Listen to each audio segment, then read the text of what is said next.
সুপ্রিয় দর্শক, স্বাগত জানাচ্ছি আজকের সম্পাদকীয়তে। আমি জিন্নাতারা যশোয়া। আবারও শাহবাগের আন্দোলনে ঢাকা অচল। ৩ দফা দাবি আদায়ে রাজপথে নেমেছে প্রকৌশল বিশ্ববিদ্যালয়ের শিক্ষার্থীরা। ডিপ্লোমা ইঞ্জিনিয়ারদের পক্ষ থেকেও ৭ দাবি জানানো হয়েছে একই দিনে। জনপ্রশাসন সচিব বললেন, তাদের কাছে প্রকৌশল বিশ্ববিদ্যালয়ের শিক্ষার্থীরা স্মারকলিপি দেয়নি, কিন্তু সরকার আজই কমিটি গঠন করেছে তাদের দাবির যৌক্তিকতা যাচাইয়ে। বছরকাল ধরে প্রায়ই এভাবে রাজপথ দখল ও জনদুর্ভোগ হওয়ার পর সরকার উদ্যোগী হচ্ছে। জনদুর্ভোগ সৃষ্টির আগে উদ্যোগ নেই কেন? এদিকে বিএনপি এনসিপি মুখোমুখি। নিজ নিজ অবস্থান থেকে বিএনপি সংস্কারে ছাড় দেবে না, স্থায়ী কমিটির সিদ্ধান্ত এটা। এনসিপি বলছে, নির্বাচনের আগে চাই জুলাই সনদের আইনি ভিত্তি, তারপর গণপরিষদ ও সংসদ নির্বাচন।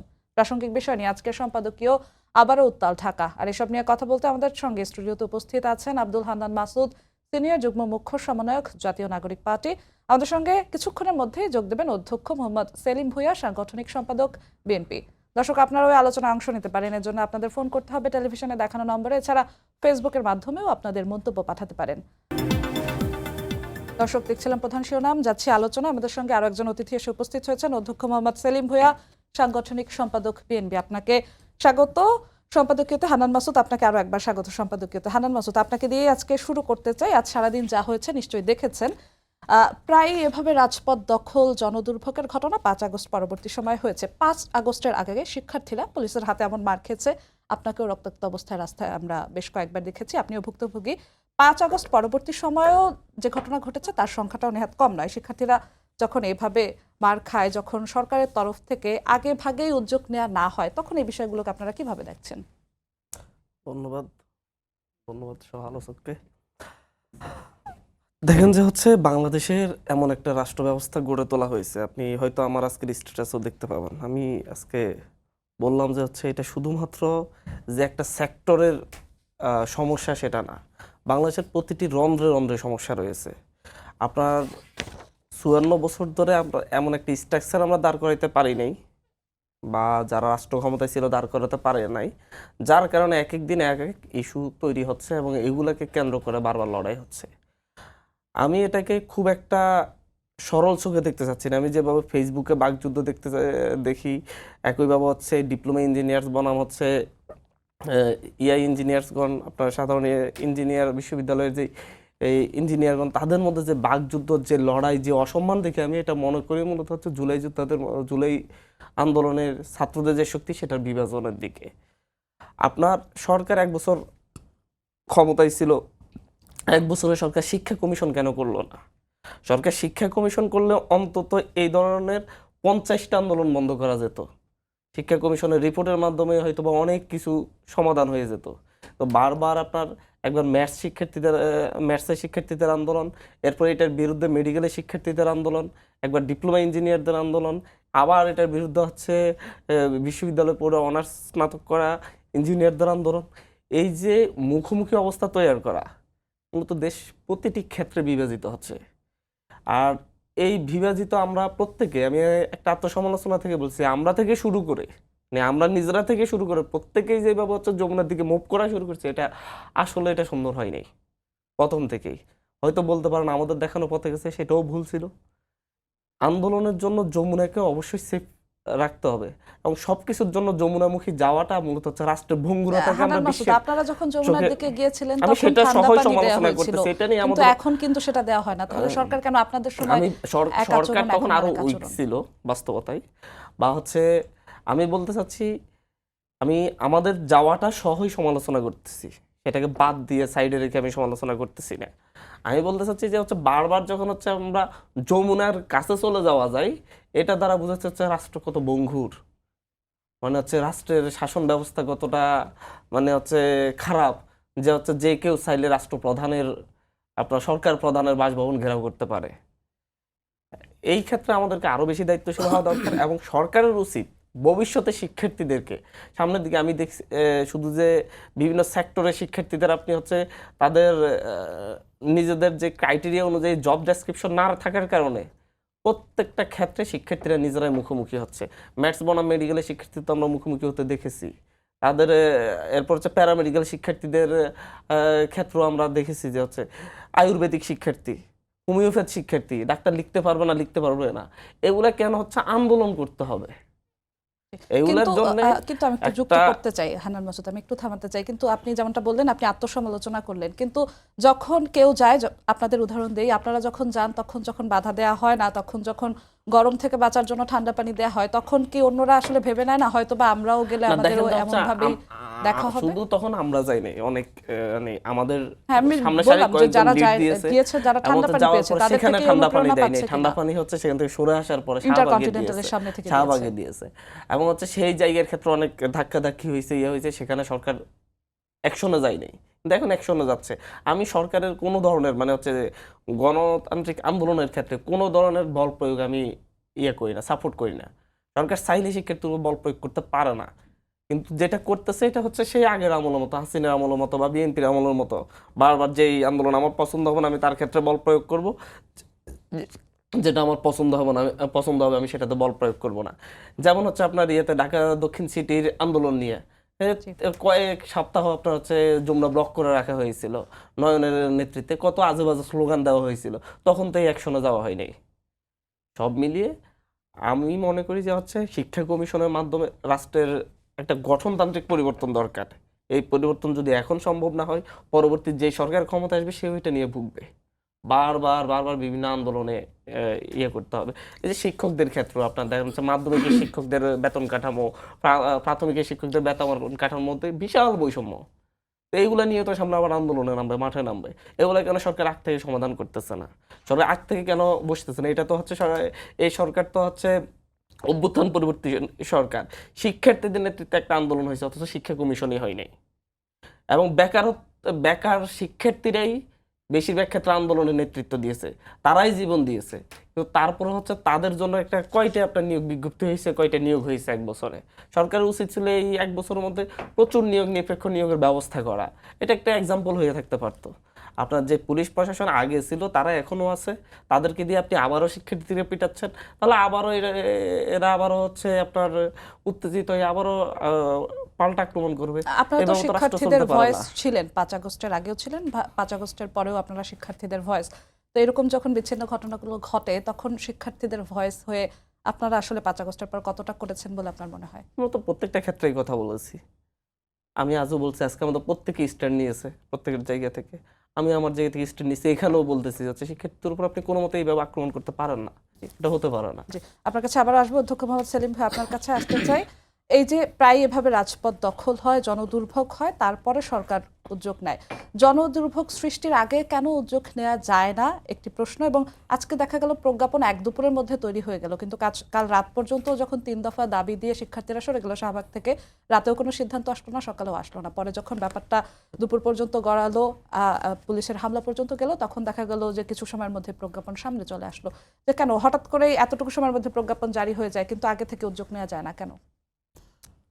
ধন্যবাদ আপনাকে এবং উপস্থিত যারা দর্শকবৃন্দ আছেন, আমাদেরকে আলোচনা শুনছেন, তাদের ধন্যবাদ জানাচ্ছি। সেই সাথে আমাদের সহ আলোচক, ওনাকেও ধন্যবাদ জানাচ্ছি। আসলে হলো কি, 17টি বছর যেই সরকার ক্ষমতায় ছিল, ফ্যাসিস্ট সরকার, সেই ফ্যাসিস্ট সরকার জনগণের জন্য কিছু করেনি। বিভিন্ন শ্রেণী পেশার মানুষের জন্য তারা কোনো কাজ করেনি। তারা শুধু দুর্নীতি কীভাবে করতে হবে, কিভাবে টাকার পাহাড় বানাবে, কিভাবে আপনার কানাডাতে বেগমপাড়া করবে, কিভাবে মালয়েশিয়া সেকেন্ড হোম করবে, এগুলি নিয়েই তারা ব্যস্ত ছিল, যার জন্য প্রতিটা ক্ষেত্রে বৈষম্য। এবং আজকে যারা নাকি আন্দোলন করতে সেই যমুনাতে ঘেরাও করতে গিয়েছিল, তারা কিন্তু আজকে শুধু যে গিয়েছে তা না, তারা কিন্তু নিশ্চয়ই আগে কোনো আলটিমেটাম দিয়েছে। তারা তাদের কর্তৃপক্ষকে জানিয়েছে যে যদি আমাদের এই দাবিগুলি পূরণ না হয় তাহলে আমরা কিন্তু মাঠে নামতে বাধ্য হব, কিন্তু তারা কোনো কর্ণপাত করেনি। একইভাবে শুধু এই সেক্টরে না, প্রতিটি সেক্টরে আপনার বৈষম্যর শিকার। বিভিন্ন এই যে ধরেন শিক্ষক বলেন, ডাক্তার বলেন, আজকে যে ডিপ্লোমা ইঞ্জিনিয়ারদের কথা বলেন, কৃষিবিদদের কথা বলেন, সব জায়গায় একই অবস্থা।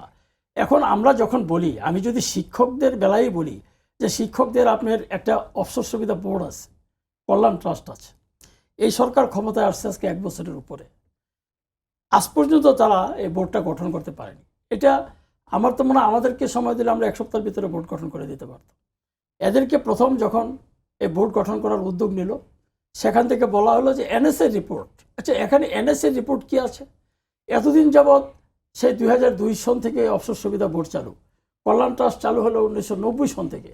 আপনার একটা গভর্নমেন্ট আসে, একটা বোর্ড তৈরি করে, কিন্তু তারা কেন আপনার এই যে এনএসএ রিপোর্ট দিতে হবে? এনএসএ রিপোর্টের তো এখানে কোনো দরকার নেই, শিক্ষক তারা। হ্যাঁ, আচ্ছা ঠিক আছে, এনএসএ রিপোর্ট না হয় নিল, নিয়ে এখন কি করছেন আপনার ওই সচিব চলে গেল, এখন নতুন সচিব আসছে, এখন এনএসএ রিপোর্ট আবার নেওয়া আরম্ভ করছে।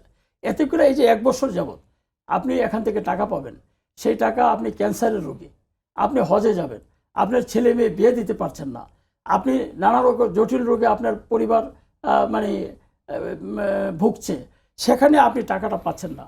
কেন পাচ্ছেন না? আসলে কমিটি নাই। তো এই যে কমিটি নাইটা, এটা তো মানে মানে 2-1 দিনের ব্যাপার।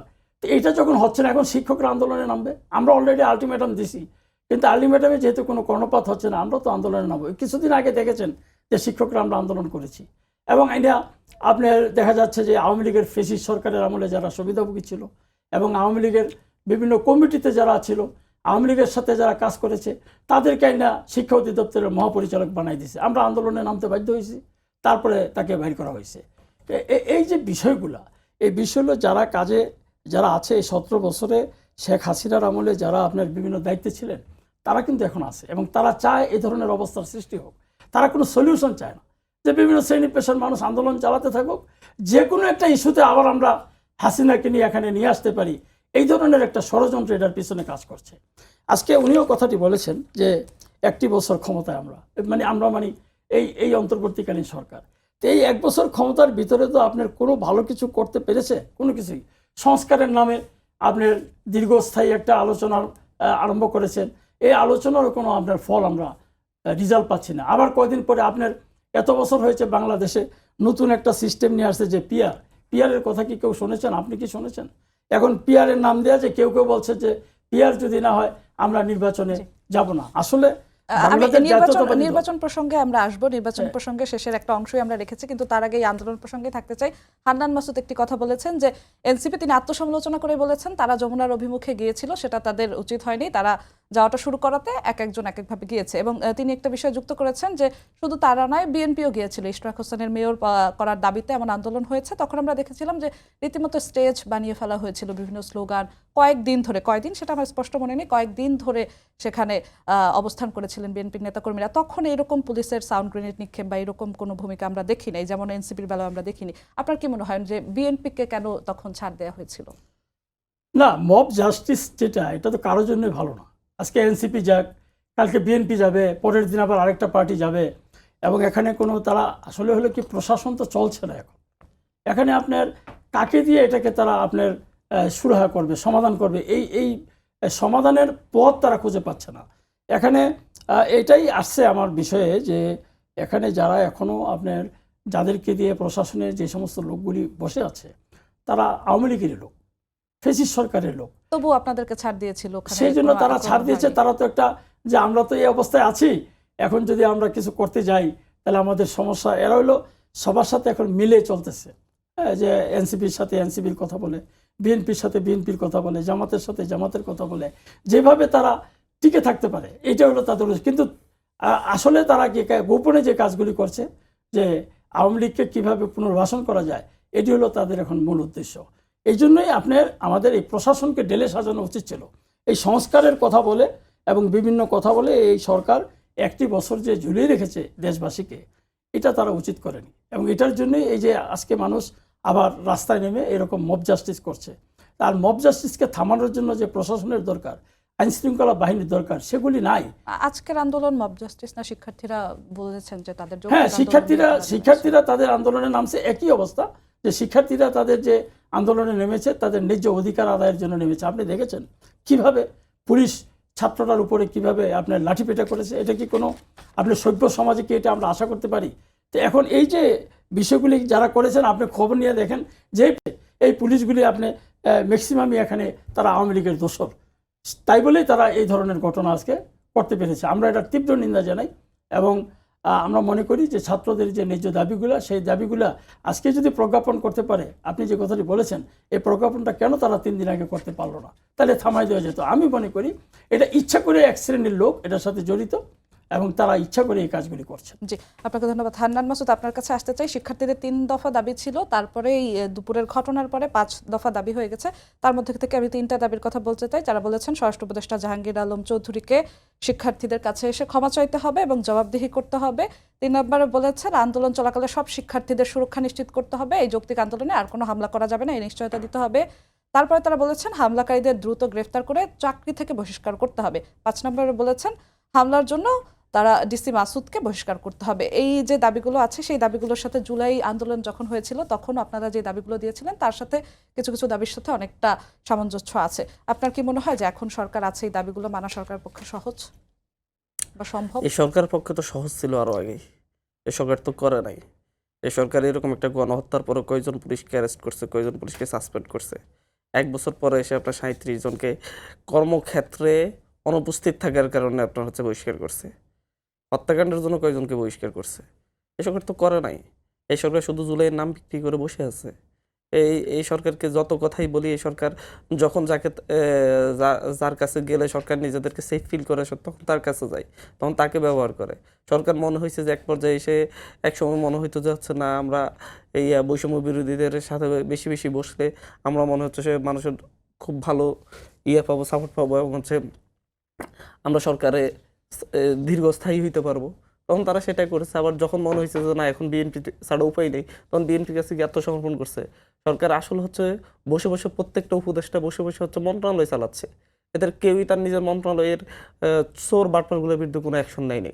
প্রত্যেকটার দ্বারা ডাইকে জিজ্ঞাসা করা দরকার হচ্ছে আপনার মন্ত্রণালয় 1 বছরে কি পরিবর্তন হয়েছে। মানে আপনি শাসন ব্যবস্থার, আপনার মন্ত্রণালয় কেন্দ্রিক যে শাসন ব্যবস্থা আছে সেই শাসন ব্যবস্থার কি পরিবর্তন করছেন? কিচ্ছু করা নেই। তার পছন্দের একটা সচিব, আগের সচিব ছিল, সেটাকে তার পছন্দ না হলে যার পছন্দ হয়েছে সে আগের সচিবটাকে রেখে দিয়েছে, আর যার পছন্দ হয় নাই সে নতুন একটা তার পছন্দের সচিব এনে বসাইছে। তার সাথে যার ভালো সম্পর্ক ছিল সে আগে আওয়ামী লীগ করুক কিংবা অন্য যাই করুক, আওয়ামী লীগকে যতই তেল মারুক, শেখ মুজিবুর নামে যতগুলো বই লেখুক, তার সাথে পার্সোনাল সম্পর্ক আছে, তাকে ডিজি বানিয়েছে কোনো একটা অধিদপ্তরে। এভাবেই চলছে। সরকার একেবারে জুলাইয়ের সাথে গাদ্দারি করে বসে আছে এবং যার পরিণতি আমরা দেখতেছি বারবার। সরকার এখন পর্যন্ত হচ্ছে শক্ত স্ট্যান্ড নিয়ে বলতে পারে না যে হচ্ছে বিএনপির মুখের উপর যে হচ্ছে আমরা এগুলা আইনি ভিত্তি দিয়ে যাব, আমরা যে পরিবর্তনগুলো করতে চাচ্ছি। কিচ্ছু নেই, কোনো সুনির্দিষ্ট রূপরেখা নাই। নির্বাচন দিয়ে কীভাবে হচ্ছে আপনি দ্রুত কীভাবে হচ্ছে এটা থেকে বের হয়ে যাবেন সেই চিন্তা করতেছে তারা তো মূলত হচ্ছে যদি হচ্ছে বিচারগুলো ঠিক মতো করতে পারতো, যদি তারা হচ্ছে সংস্কারের ব্যাপারে আপোষহীন হতো, তাহলে তারা খুব সহজে এই দেশে খুব সম্মান সহকারে হচ্ছে নির্বাচন দিয়ে রাষ্ট্র ক্ষমতা থেকে যেতে পারতো। কিন্তু আমার তো সেই দিকে তো তারা আগাচ্ছে না। আপনি এখন হচ্ছে এই হামলা নিয়ে আজকে তারা যে বিচারগুলো দিচ্ছে, আমি বলতেছি এগুলো কিছুই হবে না, করবে না সরকার যে হত্যাকাণ্ডের বিচার করে না। আপনার 2000 হত্যাকাণ্ড হয়েছে, 2000টা পুলিশের বিরুদ্ধে অ্যাকশন নেওয়া হয়েছে কিনা? কিছুই তো হয় নাই। কয়জনকে বহিষ্কার করা হয়েছে? অন্তত হচ্ছে ঢাকা মহানগরের যেই থানাগুলোতে মানুষের উপর আক্রমণ করা হয়েছে তাদেরকে সাথে সাথে এসে বহিষ্কার করা দরকার ছিল ওসিগুলোকে। আমি দেখি যে ঢাকার বিভিন্ন ওসিগুলো আবার হচ্ছে অন্যান্য থানার ওসি পাঠিয়ে দিয়েছে, ঢাকা থেকে সরাই দিছে। কিরা ভাই, এরা কি হচ্ছে এরা যদি এই জায়গায় থাকে, এরা আবার ফিরে এসে তা একই ধরনের কাজ করবে? পরিবর্তনটা কি? এখন থানাগুলোতে দেখেন, থানাগুলোতে যেখানে যার প্রভাব সে তার নিকটজন পরিচয় দিয়ে, সেই ওসি তার নিকটজন পরিচয় দিয়ে দিতে খুব স্বাচ্ছন্দ্য বোধ করে। মোহাম্মদপুর থানার ওসিরে কয়েকদিন আগে সরানো হয়েছে, তার পরিচয় সে সব জায়গায় বসে বসে শুধু আলাপের প্রথমেই ছিল হচ্ছে বগুড়া জেলা বিএনপি সাধারণ সম্পাদক আমার চাচা হয়, এটা বলতে পারলে তার একটা অবস্থা। পল্টন থানার এক ওসি আমার একটা লোককে অ্যারেস্ট করছে, অ্যারেস্ট করার পরে তাকে দুইটা মামলা দিছে, দুইটাই মিথ্যা মামলা। আমি যখন পাঠাইছি যে হচ্ছে এ তো আওয়ামী লীগ করে নাই, 2022 সালের আগে ছিল, এরপর থেকে তো কোনো কিছুতেই নাই। আপনি বর্তমান আওয়ামী লীগগুলোরে ধরেন, সন্ত্রাসীগুলোরে ধরেন, যে জুলাই ছিল তাকে সে যত উপর থেকে আসবে সে ডিরেক্টলি তার জুনিয়র অফিসারে বলতেছে যে হচ্ছে যত উপর থেকে সুপারিশ আসবে তত বড় মামলা হবে। কারণ বিএনপি চাইছে যে হচ্ছে তাকে অ্যারেস্ট করতে হবে। সে এখন এখানে বিএনপির অনুগত সেটা প্রমাণ করতে চাই প্রত্যেকটা জায়গায়। আমি শুধু বিএনপির অনুগত সেটা বলতেছি না, যেখানে জামাত শক্তিশালী সেখানে তারা হচ্ছে জামাতের অনুগত প্রমাণ করতে চাই, আবার যেখানে এনসিপি শক্তিশালী সেখানে তারা প্রমাণ করতেছে যে আমি এনসিপির অনুগত। বিষয়টা হচ্ছে আপনার সেই মেন্টাল মানসিক যেই হচ্ছে তাদের দাসত্ব সেটা রয়ে গেছে। নিজস্বতা বলতে কিছু নেই, প্রশাসনিক কাঠামো বলতে কিছু নেই। এটা 1 বছরে সরকার তৈরি করার দায়িত্ব ছিল, সে করে নাই। সে পুরো সেট আপ রেখে দিয়েছে। গত 16 বছরে শেখ হাসিনার সকল ছাত্রলীগ ধরে পুলিশের এসআই বানাইছে, এসআই থেকে ওসি হয়েছে, ওসি থেকে এসপি হয়েছে, এগুলো প্রত্যেকের জায়গায় আছে, জি। এবং এদেরকে দিয়ে আপনি রাষ্ট্র চালাচ্ছেন, এটা তো চলবে না, জি। এটা এরকমই হবে বারবার, জি হান্নান এবং এগুলোর কোনো বিচারও হবে না। জি, আপনার কাছে আবারও আসবো অধ্যক্ষ মোহাম্মদ সেলিম ভাই। আমরা নির্বাচন প্রসঙ্গেই আসতে চাই। আপনি কিছুক্ষণ আগে পিআর পদ্ধতির কথা বলছেন, কিংবা সংবিধান সংশোধন, সবকিছু সংস্কার, জুলাই সনদ, এইসব বিষয়ে একদম স্পষ্ট রোডম্যাপ না হলে এনসিপি নির্বাচন ফেব্রুয়ারিতে আশা করে না। তারা বলছেন তাহলে ফেব্রুয়ারিতে নির্বাচন হবে না। বিএনপি ফেব্রুয়ারি নির্বাচন ধরেই আগাচ্ছে, নির্বাচন কমিশনও সেভাবে আগাচ্ছে, সরকারও বলছে তারাও সেভাবে আগাচ্ছে। বিএনপির স্থায়ী কমিটির সদস্য সালাউদ্দিন আহমদ বলেছেন নির্বাচন বিরোধীরা রাজনীতির মাঠ থেকে বাদ পড়বেন তারা যদি নির্বাচন না চায়। এখন বিএনপির যারা বড় প্রতিদ্বন্দ্বী তারা যদি বাদ পড়ে যায়, তাহলে নির্বাচনে তারা যদি অংশ না নেয়, সেই নির্বাচন কতটা গ্রহণযোগ্য হবে, প্রশ্নবিদ্ধ হবে কিনা? দেখুন, আপনার এই প্রশ্নের উত্তরে দেওয়ার আগে হান্নান মাসুদ সাহেবের সাথে আমি কোনো বিষয়ে খুব একমত, হ্যাঁ, এবং উনি যে সত্যি কথাগুলি বলেছেন, এর আগে আপনার এখানে যতবারই এসেছি আমি এনসিপির নেতাদের সাথে, এরকম ওনার মতো সত্য কথা তারা বলেনি। এখানে উনি বলেছেন যে এই যে পুলিশের যে কথাগুলি উনি বলেছেন, ওসিদের কথা বলেছেন, প্রশাসনের কথা বলেছেন, এবং তাদেরকে যে পুরস্কৃত করা হয়েছে, এটা ঘটনাগুলি সবই উনি সত্যি বলেছেন। এবং এই থানার ওসিরা যারা আওয়ামী লীগের সময় ওসি ছিল, এখন কিন্তু হয়তো আপনি পল্টন ছিলেন, সেই জায়গায় কেরানীগঞ্জ গেছেন, ওই ব্যক্তিরাই কিন্তু। এখন এর কাছ থেকে আপনি কি আশা করতে পারেন? এর কাছ থেকে তো আপনি সে এখন ওখানে গিয়ে বলতেছেন আমি অমুক পার্টির, আমার চাচা ছিল, যেটা উনি বলেছেন আমার ভাই ছিল, এই সমস্ত ডকুমেন্ট আমাদেরকে দেখায় যে আমরা এরকম। তা আসলে এই সুবিধাভোগী লোক এরাই এগুলি করে। আরেকটা বিষয় হলো, কিছুদিন আগে একটা পেশাজীবী সংগঠন আপনার প্রেস ক্লাব একটি সমাবেশ ডাকছে। এই সমাবেশের যে আয়োজক, সে আপনার শেখ মুজিবের মাজারে গিয়ে একটা অবৈধভাবে চাকরি নেওয়ার পর একটা প্রতিষ্ঠানে, মাদ্রাসায়, আপনি শেখ মুজিবের মাজারে গিয়ে সে দোয়া করতেছে, কান্নায় ভেঙে পড়তেছে। এখন এই ব্যক্তিটা যে আওয়ামী লীগের, এবং আওয়ামী লীগের পারপাস সাফ করার জন্য যে এখানে সে আসছে, এটি এই এখানকার ডিসি বলেন, এসি বলেন, তাদেরকে অন্যান্য পেশাজীবী, এই সংগঠনের অন্যান্য পেশাজীবীদের জানাইছে। জানানোর পরেও তারা কোনো অ্যাকশন নেয়নি, বরঞ্চ তাদেরকে আরও উৎসাহ দিয়েছে। তাহলে উৎসাহ দেওয়ার পিছনে তাদের উদ্দেশ্যটা কি? তারা চাইছে যে এখানে একটা এই ধরনের ঘটনার সৃষ্টি হোক। তো এগুলি থেকে এই যে অন্তর্বর্তীকালীন সরকার, তারা কিছু করতে পারে না।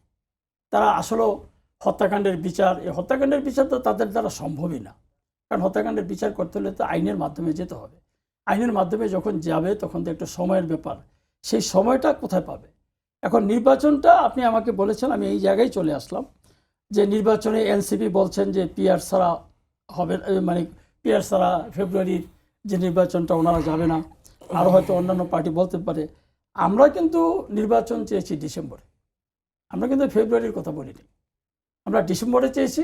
কিন্তু পরবর্তীতে মেনে নিয়েছেন। কিন্তু যখন এই সরকার, অন্তর্বর্তীকালীন সরকারের একবারে শীর্ষ পদ থেকে এটা বলা হয়েছে যে তারা রমজানের আগে করবে, যখন তারা এই আশ্বাস দিয়েছেন, তখন আমাদের শীর্ষ পর্যায়ে বলেন আমাদের নেতৃবৃন্দ, নীতি নির্ধারকরা এটা সিদ্ধান্ত নিয়েছেন যে ঠিক আছে, প্রয়োজন আমরা 2 মাসের জন্য আর কি হবে, 2 মাস প্রয়োজন বোধে আমরা মানে সময় সরকারকে দেই, তবু একটা সুষ্ঠু অবাধ নিরপেক্ষ নির্বাচনের ব্যবস্থা তারা করুক।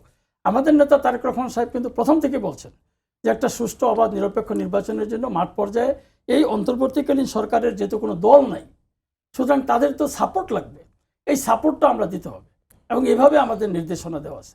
আমরা এইভাবে তাদেরকে সাপোর্টও করতেছিলাম, যেটা মাসুদ ভাই বলেছেন যে এখানে সরকার এক এক সময় এক এক রূপ সরকারের দেখাচ্ছে। একবার প্রয়োজন তাদের যেখানে যায় সেখানে, সেটা তারাও প্রশাসনের মতো, ওসিদের মতো।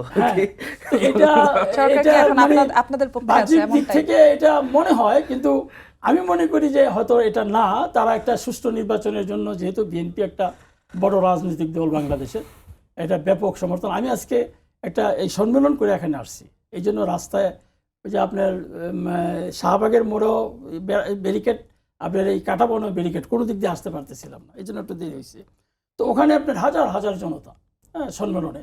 তো এখন এই যে মানুষের ভিতরে যে একটা মানে নির্বাচনের জন্য যে তারা মানে অপেক্ষায় আছে, কখন নির্বাচনটা হবে, আমি কখন ভোট দিতে পারবো। 17 বছর যেহেতু ভোট দিতে পারেন, এখন মানুষ এটা ভোটটা দিতে চায়। আর সংস্কারের জন্য মানুষ চিন্তা করেছিল যে ঠিক আছে, সংস্কার যদি সরকার করতে চায়, সেই জন্যই বিএনপি একটু ছাড় দিয়েছেন যে করুক, কিন্তু এই সুযোগটা সরকার নিতে পারেনি, তারা এটা করতে পারেনি। তাদের যে উপদেষ্টারা আছে, এই উপদেষ্টারা বিতর্কিত হয়ে গেছে, অনেক উপদেষ্টাই বিতর্কিত হয়েছে, এবং যার জন্য তাদের মানুষের প্রতি এই যে ছাত্র জনতার যে আন্দোলনটা, এটা তো আমরা দিন রাত পরিশ্রম করেছি তাদের পিছনে। তারা আন্দোলন করেছে, আমাদের সন্তান তুল্য যারা করেছেন, আমরা যদি তাদেরকে সেই সাপোর্টটা আমরা না দিতাম তাহলে হয়তো তারা সেভাবে সাকসেসফুল হতো না। সেই জন্য আমরা চেয়েছিলাম যে তারা সাকসেসফুল যদি না হয় তাহলে দেশটা এখন নষ্ট হয়ে যাবে, কারণ এই ফ্যাসিস্ট সরকার যেভাবে আঁকড়ে ধরেছে এটাতে আমার সন্তানদেরকে এখন সাপোর্ট দিতে হবে। সেই সাপোর্টটা কিন্তু নিয়ে আমরা আসছি, এবং তারা যদি আপনার এই কাজটি না করতেন, একটা নতুন মানে দল গঠন না করতেন এবং তারা যদি ফোর্স মানে আমাদের পিছনে একটা ফোর্স ইয়াটা থাকতো তাদের, যে আমাদেরকে তারা চালাবে, আমাদেরকে তারা আমাদের ভুল ত্রুটিগুলি শুধরাবে, এবং তারা আমরা যখন যেখানে ভুল করব সেগুলি ধরবে, তারা এই ফোর্সটা নিয়ে যদি তারা কাজ করতো তাহলে আমাদের মাথার তাজ হয়েই তারা সবসময় থাকতো। কিন্তু কারা এটা করলেন, এনসিপি একটা নতুন রাজনৈতিক দল করে আমাদের সন্তানদেরকে এটার দায়িত্ব দিলেন। দায়িত্ব দেওয়ার পরে সবাই তো ম্যাচিউর্ড না পলিটিক্যালি, তারা ম্যাচিউর্ড, তারা মেধাবী, সব ঠিক আছে, কিন্তু পলিটিক্যালি তারা ম্যাচিউর্ড না, যার জন্য এক একজন এক এক রকমের কথা বলে আপনার তারা মানে একটা বিতর্কিত অবস্থানে চলে গেছে। মানুষ এখন মনে করেছিল যে তাদের পিছনে আমরা গিয়েছিলাম, জুলাই বিপ্লবে অংশগ্রহণ করেছিলাম, কিন্তু তারা তো আমাদের সেই যে আশা ভরসা ছিল সেটা আমাদেরকে হতাশ করেছে।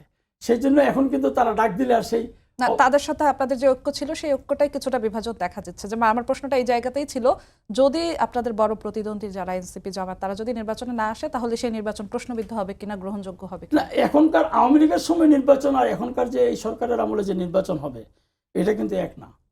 কারণ এই সরকারের নির্বাচনটা দেখা যাচ্ছে যে জনগণ স্বতঃস্ফূর্তভাবে এখানে আসবে ভোট দিতে, এবং ভোট দিতে আসার পরে তারা তাদের পছন্দসই ব্যক্তিকেই তারা ভোটটা দিতে পারবে। কারণ এখানে মানে ভোট ডাকাতি এগুলি কিন্তু এখন আর হবে না। তো সেই জন্য আমি মনে করি যে বড় বড় দলগুলো না থাকলে ভোট ডাকাতির তো দরকারও পড়বে না। না, অন্যান্য পার্টি এখানে দেখবেন হয়ে যাবে, আপনার অনেক লোক স্বতন্ত্র দাঁড়াবে, যারা নাকি মনে করেন যে হয়তো একটা রাজনৈতিক দলে তারা ইলেকশন করতো কিন্তু সেই দলটা করছে না, তখন তারা হয়তো ইন্ডিপেন্ডেন্ট ইলেকশন করবে, এবং তাই সেই যদি যোগ্য হয় সে বাইরে আসবে। জি, আপনার কাছে আবার আসবো। হান্নান মাসুদ, আপনার কাছে আসতে চাই। মির্জা ফখরুল ইসলাম আলমগীর আজকে একটি মন্তব্য করেছেন যে নির্বাচনকে বানচাল করতে নিত্য নতুন দাবি তোলা হচ্ছে। আপনাদের তরফ থেকে অনেক দাবি আছে, গণপরিষদ নির্বাচন, তারপর সংসদ নির্বাচন, জুলাই সনদের আইনি ভিত্তি, সবকিছু মিলে ফেব্রুয়ারির মধ্যে আপনাদের দাবি, এইসব দাবি যদি মানা সম্ভব না হয় তাহলে কি ফেব্রুয়ারিতে নির্বাচন সম্ভব কিনা একটি প্রশ্ন, আর সত্যি আপনাদের কি এইসব দাবি দেওয়া নির্বাচন বানচালের জন্যই কিনা? ওই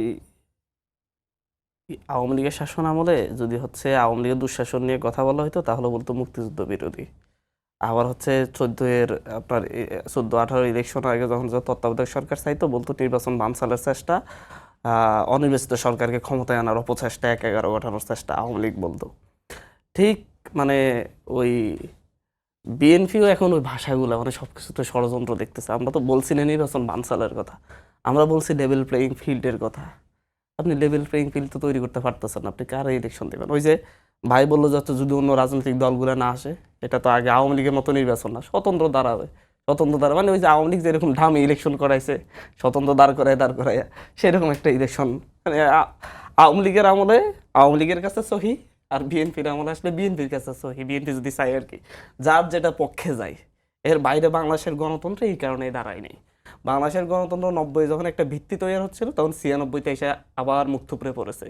96 এসে যখন ঐক্যমত হয়ে যখন হচ্ছে তত্ত্বাবধায়ক আসছে, আবার 2006 এসে আবার সেটা মুখ থুবড়ে পড়ছে। 10 বছরের মাথায় এই দুইটা রাজনৈতিক দলের মানে হচ্ছে কামড়াকামড়িতে এটা হয়েছে প্রত্যেকটা ক্ষেত্রে।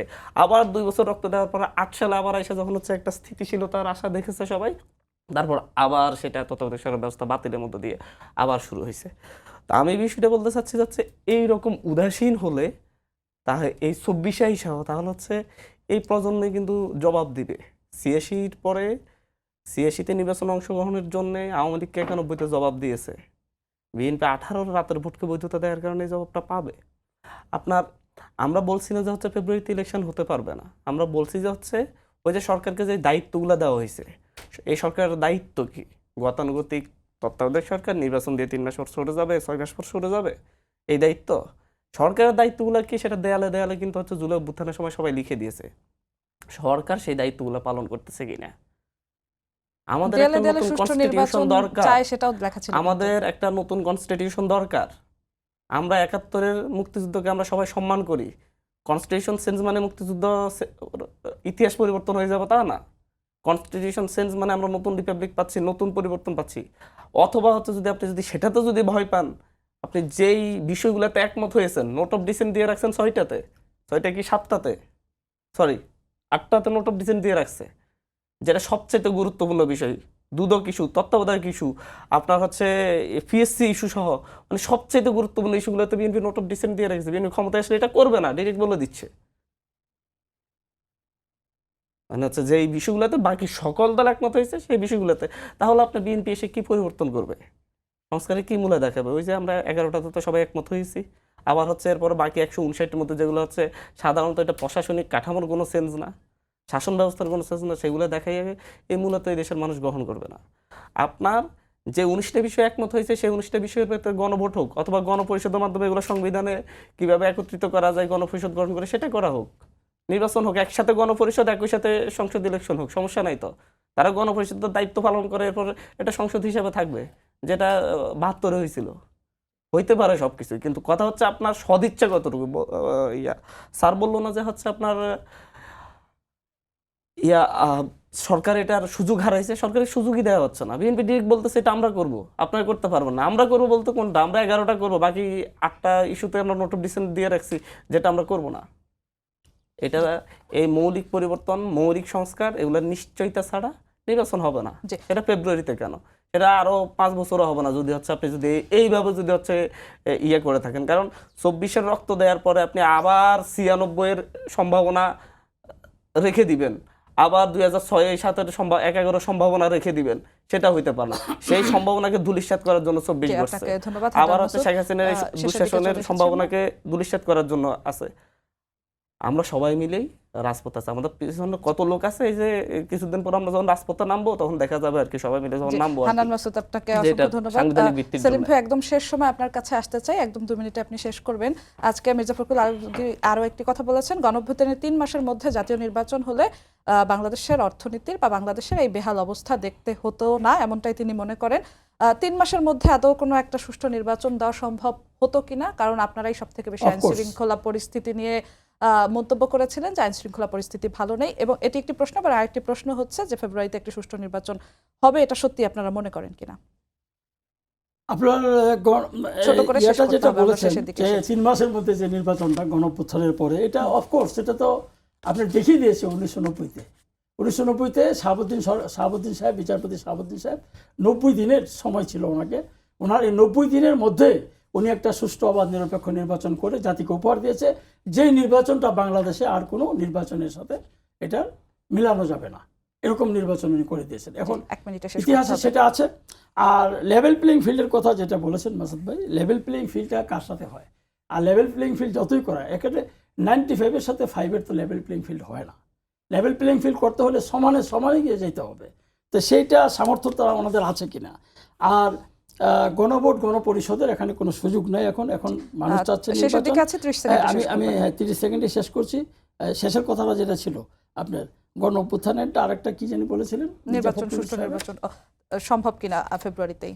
সুষ্ঠু নির্বাচন, হ্যাঁ, সুষ্ঠু নির্বাচন সম্ভব। সুষ্ঠু নির্বাচনের জন্য জনগণের সচেতনতা, এটাকে সরকারের সেই দিকে খেয়াল রাখতে হবে, এবং প্রশাসন যে ব্যবস্থায় থাকুক আপনার আইন শৃঙ্খলা পরিস্থিতির জন্য আরো কঠোর হতে হবে, এবং সেখানে প্রয়োজন বোধে সেনাবাহিনীকে আপনি নিয়োগ দেওয়া যেতে পারে সুষ্ঠু নির্বাচন। আপনাদের দুজনকে অসংখ্য ধন্যবাদ আজকে সম্পাদকীয়তে অংশ নেওয়ার জন্য। সবাইকে ধন্যবাদ জানিয়ে শেষ করছি আজকের সম্পাদকীয়। আগামীকাল আবারও দেখা হবে একই সময়ে। শুভরাত্রি।